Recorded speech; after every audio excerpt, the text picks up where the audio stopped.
अस्सलाम वालेकुम। उम्मीद है आप खैरियत से होंगे। आपके फ़ीडबैक का बहुत बहुत शुक्रिया। आप लोगों की पुरज़ोर फरमाइश पे हम एक ऐसे कंट्री को आज डिस्कस करने जा रहे हैं जो कि सबकी ख्वाहिश है कि यार हम वहाँ पर लाजमी विज़िट करें, क्योंकि बचपन से हम उस कंट्री का नाम अपने घर में सुनते आ रहे हैं। चाहे हमारी वो फ्रिज हो, चाहे हमारी इस्त्री हो, चाहे हमारा टेलीविज़न हो, भाईजान जापानी ही है। जी हाँ, मैं बात कर रहा हूँ जापान की।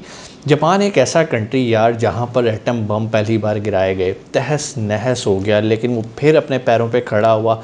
और ना सिर्फ अपने पैरों पे खड़ा हुआ बल्कि उसने दुनिया में अपना लोहा मनवाया। कहने को छोटा सा मुल्क है, लेकिन टेक्नोलॉजी में वो सबसे आगे है। हम पाकिस्तान की बात करें, अमेरिका की बात करें, पूरी दुनिया की बात करें, कौन सा मुल्क ऐसा है जहाँ पर मेड इन जापान कार्स नहीं चलती हैं? पाकिस्तान में देख लो भाई, सुजुकी, होंडा, टोयोटा, ये सारी कहाँ की पैदावार हैं? ये सब जापान की पैदावार हैं। और अगर आप जापान को स्टडी करो तो भाई उन्होंने अपना कल्चर नहीं भूला। सेकेंडली, एक ऐसी कौम है, नफीस कौम है, जो कि कानून की रिस्पेक्ट करने वाली, आप मेहमान नवाज़ और हर तरह से आप कह लो कि यार एक मुकम्मल इंसान है। अगर वो दोबारा अपने पैरों पे खड़े हुए हैं ना, तो एज ए नेशन हुए, एक दूसरे का हाथ पकड़ के उन्होंने तरक्की की है।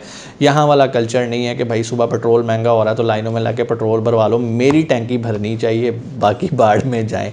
ऐसा नहीं है। वहाँ पे ज़लज़ले आए, बहुत कुदरती आफ़ात भी आईं, लेकिन उन लोगों ने उसका सामना किया। क्यों? वो एक कौम है, एक नेशन है, और उन्हें पता है कि इस सारे मुआशरे को हमने साथ लेके चलना है।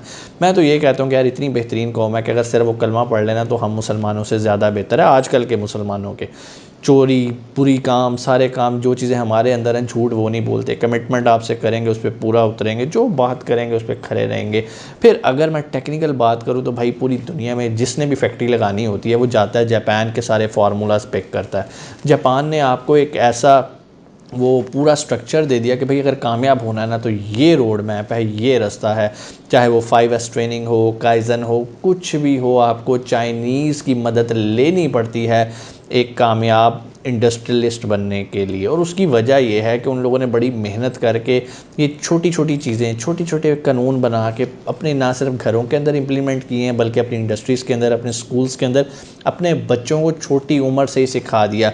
वहाँ पर अगर आप जापान में जाएं तो आपको सड़क पे कोई रैपर नज़र नहीं आता, कोई गंदगी नज़र नहीं आती, और टेक्नोलॉजी इतनी ज़बरदस्त है कि कॉइन डालो, अंदर घुसो, नहा के बाहर आ जाओ।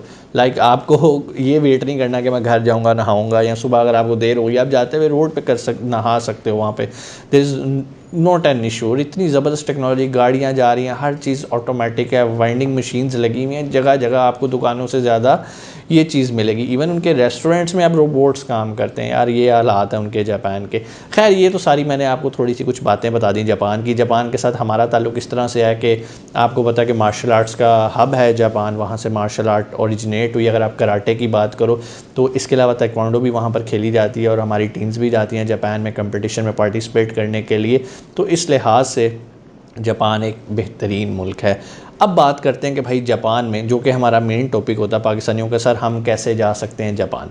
तो भाई जापान जाने के पाकिस्तानियों के लिए 3 तरीके हैं। वैसे तो और भी बहुत सारे उनके इमिग्रेशन के प्रोग्राम्स हैं या वीज़ाज़ के प्रोग्राम्स हैं, लेकिन पाकिस्तानियों के लिए 3 प्रोग्राम्स हैं, जिसमें नंबर 1 आप विज़िटर वीज़ा लेके जा सकते हो, नंबर 2 आप वर्क वीज़ा लेके जा सकते हो। बाकी कंट्रीज़ की तरह जापान भी आपको वर्क वीज़ा ऑफ़र करता है। तीसरा है हाईली स्किल्ड वीज़ा। ठीक है, ये बेसिकली उन लोगों के लिए है जिन्होंने PhDs की हैं या अपनी फील्ड के अंदर उन्होंने एक टॉप लेवल की एजुकेशन ली है प्लस एक्सपीरियंस लिया, उनको वेलकम करता है जापान। और जापान की आपको सबसे अच्छी बात बताऊं, जब वो फैमिली को बुलाते हो ना आप वहाँ पे वर्क वीज़ा के साथ, तो उनकी फैमिली के अंदर माँ बाप भी शामिल होते हैं। आप कनाडा चले जाओ, ऑस्ट्रेलिया चले जाओ, UK चले जाओ, कहीं भी चले जाओ, जब भी फैमिली की बात होती है तो बीवी और बच्चे ही होते हैं। जबकि जापान में बिल्कुल अपोजिट है। जापान आपको जब फैमिली वीज़ा की बात करता है तो आप अपने माँ बाप को भी वहाँ पर साथ लेके जा सकते हो। तो ये एक बड़ा पॉजिटिव जो है वो पॉइंट है जापान का। खैर अभी हम आज जो डिस्कस करेंगे, आज हम विज़िट वीज़ा को डिस्कस करेंगे। फिर हम, अगर आप मुझे कहोगे तो मैं वर्क वीज़ा पे भी वीडियो बना दूंगा, लेकिन मुझे आपका फ़ीडबैक चाहिए। कमेंट्स में आके मुझे बताओ कि yes sir we want video on work visa, या हमें वर्क वीज़ा से रिलेटेड भी मालूमात दें। मैं इंशाल्लाह अगली वीडियो आपको जापान के वर्क वीज़ा से रिलेटेड भी बना दूंगा। आज हम विज़िट वीज़ा को देखते हैं कि भाई अगर आप सैर व तफरीह के लिए जापान जाना चाहते हैं तो कौन कौन से डॉक्यूमेंट्स रिक्वायर हैं और क्या उसका तरीक़ाकार है। सबसे पहले आपके पास पासपोर्ट होना चाहिए जो कि कम से कम 6 महीने की एक्सपायरी रखता हो। फिर आपके पास फ़ोटोग्राफ्स होनी चाहिए, आपके पास आईडी कार्ड अपना, उसकी फ़ोटोकॉपी आपको लगानी है। फिर आपको अपनी बैंक स्टेटमेंट लगानी है। बैंक स्टेटमेंट के साथ आपको अपना अकाउंट मेंटेनेंस सर्टिफिकेट लगाना है। अच्छा, यहाँ पर मैं थोड़ी सी आप लोगों की रहनुमाई करता चलूँ, और वो रहनुमाई ये है, बहुत सारे लोग बैंक स्टेटमेंट लगाते हैं और जाके रिफ्यूज़ हो जाता है उनका केस, लेकिन उनकी गलती ये होती है कि वो मोबाइल से या लैपटॉप से ई स्टेटमेंट डाउनलोड करते हैं और वो साथ लगा देते हैं। ई स्टेटमेंट नहीं एक्सेप्ट करती एम्बेसीज, आपको फ़िज़िकली अपनी ब्रांच में जाना है, बैंक के लेटर हेड पे स्टेटमेंट निकलवानी है 6 महीने की, और उसके ऊपर बैंक की साइन और स्टैंप होने चाहिए। मैनेजर की साइन होंगे और बैंक की स्टैंप लगी होगी। इसी तरह एक और डॉक्यूमेंट अकाउंट मेंटेनेंस सर्टिफिकेट, ये भी आपको मैनेजर आपको बना के दे देगा। तो ये डॉक्यूमेंट्स लगाने के बाद उसके बाद आ जाता है कि आप एक मुलाजिम पेशा फ़र्द हैं या आप बिज़नेस करते हैं। अगर तो आप जॉब करते हैं तो आपको पिछले 3 महीने की अपनी सैलरी स्लिप लगानी है, ठीक है, और जो भी आपका एम्प्लॉयमेंट लेटर है आपने वो भी साथ अटैच करना है। इसके अलावा अगर आपके नाम पे कोई प्रॉपर्टी वगैरह है तो वो भी आप एज ए प्रूफ लगा सकते हैं कि you are financially good to travel. उसके बाद अगर आप बिज़नेस करते हो तो भाई बिज़नेस वालों के लिए तो मौजें हैं जापान में, बिज़नेस वालों को तो बहुत वेलकम करता है जापान। क्यों? उसके डॉक्यूमेंट्स इतने ऑथेंटिक होते हैं कि एम्बेसी आपको रिफ्यूज़ नहीं करती। आपने क्या लगाना है भाई, आपने अपना इनकम टैक्स की रिटर्न लगानी है, लास्ट 2 सालों की भी लगा सकते हो लेकिन 1 साल की भी बहुत है।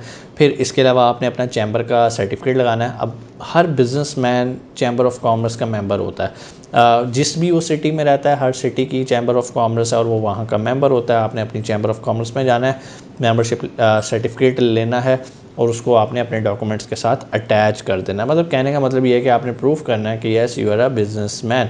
फिर अगेन अगर आपके नाम भी कोई प्रॉपर्टी वगैरह है तो आप एज ए प्रूफ डॉक्यूमेंट वो साथ लगा सकते हैं। बहुत सारे लोग यहाँ पर आके थोड़ी सी 2 नंबरी भी करते हैं। अब वो 2 नंबरी होती क्या है कि वो होते तो मुलाजिम हैं तो वो अपने आप को बिज़नेसमैन शो कर देते हैं, होते तो वो बिज़नेसमैन है लेकिन वो अपने आप को मुलाजिम शो कर देते हैं। अगर आप कोई 2 नंबरियाँ इस तरह की करते हो तो एक बात याद रखना कि एम्बेसी को पता चल जाता है, वो कोई बच्चे नहीं बैठे हुए, उन्हें सारी चीज़ों का पता है। तो अल्टीमेटली वो फिर कानूनी चारागोई करेंगे आपके ख़िलाफ़, आपको ब्लैक लिस्ट भी करेंगे, आप कभी जापान नहीं जा सकते और इसके अलावा और भी जो कुछ वो कर सकते हुए वो करेंगे। और अगली बात अब आ जाती है, सर डॉक्यूमेंट्स तो इकट्ठे कर लिए, एम्बेसी है पाकिस्तान में, अगर है तो क्या तरीक़ाकार है? सर एम्बेसीज़ की इस्लामाबाद में और कराची में मौजूद है और 2 तरीके हैं अपना केस पुटअप करने के लिए। एक तो ये है कि आप कॉल करें, इनकी वेबसाइट से आपको नंबर मिल जाएगा, वहाँ से आपको डॉक्यूमेंट्स की डिटेल भी मिल जाएगी, आपने वहाँ से वेरीफाई करके अपनी पूरी फ़ाइल तैयार करनी है। तो आप कॉल करके अपॉइंटमेंट ले सकते हैं, लेकिन अगर कॉल कोई नहीं पिक करता या आपको अपॉइंटमेंट नहीं मिलती तो आप वॉक इन जाके अपना केस सबमिट कर सकते हो। लेकिन वॉक इन की एक लिमिट है, सुबह 11 बजे के बाद वो किसी भी कैंडिडेट को रिसीव नहीं करते और पर डे 25 से 30 एप्लीकेशन से ज़्यादा वो रिसीव नहीं करते। सो अगर आपकी अपॉइंटमेंट नहीं है और आप फिज़िकली जा रहे हो एम्बेसी में तो कोशिश करनी है कि आप अर्ली जाओ ताकि आपकी बारी आ जाए और आपका केस सबमिट हो जाए। लेकिन यहाँ पर एक और बात भी मैं आपको बताऊँ, आपका केस सिर्फ सबमिट नहीं होगा, इसके साथ आपका एक इंटरव्यू भी होगा। अच्छा, इंटरव्यू के अंदर आपका जो भी वहाँ पे ऑफ़िसर होगा, वीज़ा ऑफ़िसर, वो आपसे सारी चीज़ें पूछेगा जो भी आपने अपने डॉक्यूमेंट साथ अटैच किए होंगे।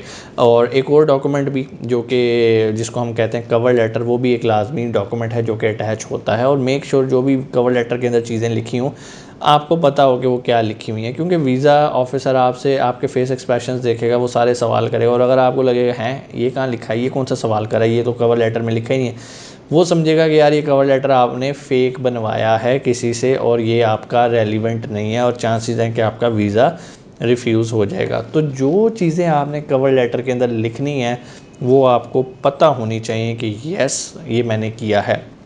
फिर आपने अपनी पूरी इटरनरी देनी होती है, मतलब आपने पूरा प्लान अपना देना होता है कि अगर मिसाल के तौर पे मैं 15 दिन के लिए जापान जा रहा हूँ तो मैं कहाँ कहाँ रहूँगा, 2 दिन मैं ओसाका में रहूँगा, 2 दिन मैं टोक्यो में रहूँगा, 2 दिन मैं इधर रहूँगा, इधर रहूँगा, इधर रहूँगा, पूरा आपने उसको प्लान देना होता है। और वो जो आपने प्लान दिया होगा और वो आपसे फिर पूछेगा कि भैया आपने कितने दिनों के लिए जा रहे हो। हालांकि आप सोचोगे यार बीच लिखा तो है सारा कुछ, लेकिन वो आपसे पूछेगा कि यार आपको पता है कि बीच में क्या लिखा हुआ। तो आपने बड़े कॉन्फिडेंस के साथ देना, सर मैं 15 दिन के लिए जा रहा हूँ, मैंने इतने दिन यहाँ पे रहना है, इतने दिन यहाँ पे रहना है और मैं ये अपनी सैर व तफरी के लिए जा रहा हूँ। तो अगर तो आप उसको कन्विंस करने में कामयाब हो जाते हैं तो आपका with in 5 to 7 working days के अंदर आपको जवाब आ जाता है कि आपका वीज़ा लगा है या नहीं लगा। तो ये चीज़ें हैं, बहुत आसान है, कोई मुश्किल नहीं है, सीधे सीधे तरीके से आप जाएं, इंशाल्लाह आपको फ़ायदा होगा, कोई आपको प्रॉब्लम नहीं आएगी। हाँ, टिकट्स हैं, टिकट्स थोड़ी सी महंगी हैं जापान की। अगर आप पाकिस्तान से जाने की बात करो तो थोड़ा सा महंगी टिकट्स हैं, लेकिन इट डिपेंड्स आप किस सीज़न में जाते हो। आप जाके टिकट्स किसी ट्रैवल एजेंट से जाके पूछ सकते हो कि भाई कौन से सीज़न के अंदर जापान की टिकट सस्ती मिलेंगी।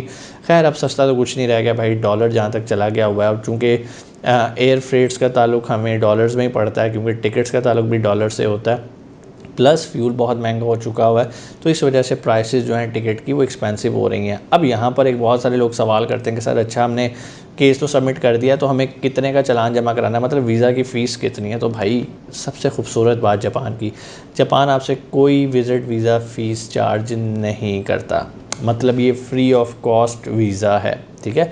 तो आपको इस चीज़ की टेंशन नहीं लेनी कि भाई पता नहीं कितने पैसे लग जाएंगे, नो, ऐसा कोई चक्कर ही नहीं है, ठीक है।